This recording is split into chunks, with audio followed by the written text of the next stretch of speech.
Assalamualaikum warahmatullahi wabarakatuh. Terima kasih saya ucapkan kepada para penyumbang sama ada dalam bentuk wang ringgit atau jualan hidangan yang akan kita nikmati sebentar lagi. Saya berharap moga segala amal ibadah kita dalam bulan yang mulia ini diterima oleh Allah Subhanahu wa taala. Sekian, wabillahi taufiq wal hidayah. Wassalamualaikum warahmatullahi wabarakatuh. Terima kasih.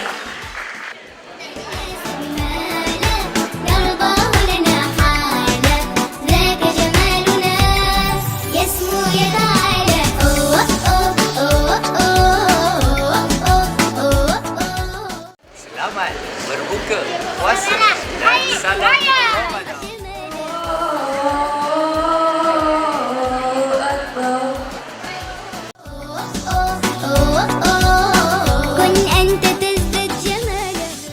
Rasa kesyukuran kepadamu kerana telah mengizinkan kami untuk berada dan menghadiri majlis iftar perdana.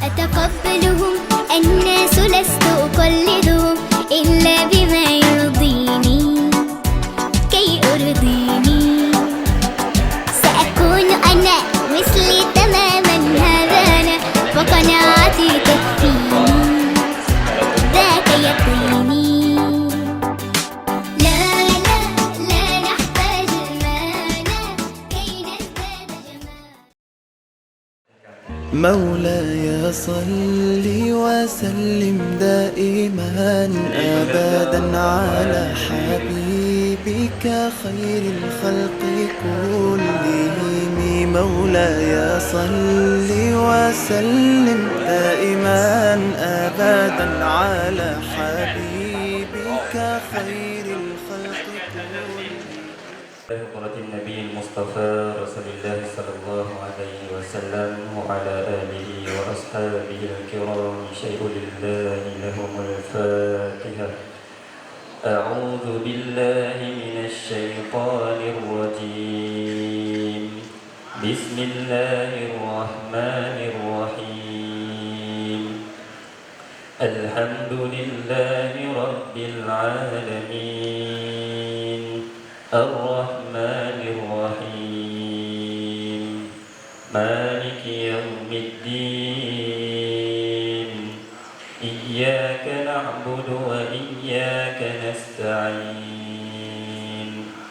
اهدنا الصراط المستقيم صراط الذين أنعمت عليهم غير المغضوب عليهم ولا الضالين.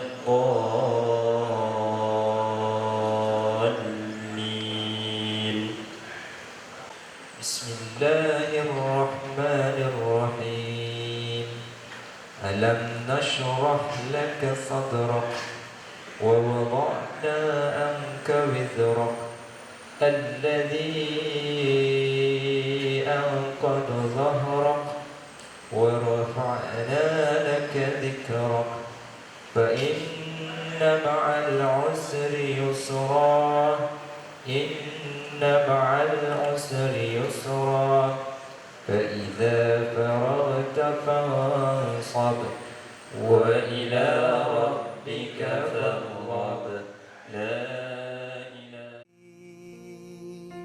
يا نبي سلام عليك يا رسول سلام عليك يا حبيب سلام عليك صلوات الله عليك صل على النبي وتبسم ده النبي تبسم الرحمن الرحيم. الحمد لله رب العالمين والصلاة والسلام على سيدنا محمد وآله وصحبه أجمعين. Majlis khatam Al-Quran ini salah satu waktu yang sangat mustajab berdoa. Jadi banyak-banyaklah kita memanjatkan doa kepada Allah Subhanahu wa taala segala hajat-hajat kita semoga dimakbulkan oleh Allah insya-Allah. Jadi Sekadar itu saja daripada saya. النبي تبسم اللهم صل عليه قلبي المتيم كلما صلى عليك وسلم ذاق السعادة